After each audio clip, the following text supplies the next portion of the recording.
Hi guys, তো আমি এখন পুরো রেডি আর আমার দুই বান্ধবী চলে এসেছে, মানে আমরা তিনজন মিলে এখন যাচ্ছি এক বন্ধুর বাড়ির গৃহপ্রবেশের নিমন্ত্রণ খেতে। তো আমরা ওখানে গিয়ে দেখি অনেক বন্ধু অলরেডি চলে এসেছে, ওরা আগে পৌঁছে গেছিল। তারপরে আমরা সকলে মিলে একসাথে লিফটে করে চলে গেলাম ফ্ল্যাটে। আর এইটা হচ্ছে আমার বন্ধুর বউ। হ্যাঁ, এখানে আমার বন্ধু সিঙ্গেল নেই, এখন ওরা নিউলি ম্যারিড কাপল হয়ে গেছে। ফ্ল্যাটটা খুবই সুন্দর লাগছিল। এটা হচ্ছে ওদের ব্যালকনি থেকে ভিউটা ছিল।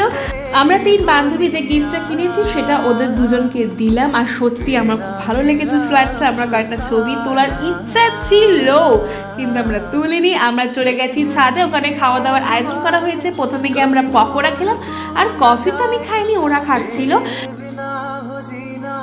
তারপরে সব বন্ধুরা একসাথে গোল করে ডিনার করতে বসে গেলাম। আর যাওয়ার আগে আইসক্রিম খেতে খেতে বন্ধু বেড়াটা করে দিলাম। আর তোমরা কিন্তু যাওয়ার আগে অবশ্যই চ্যানেলটাকে সাবস্ক্রাইব করে দিও এখন, যেটা টাটা।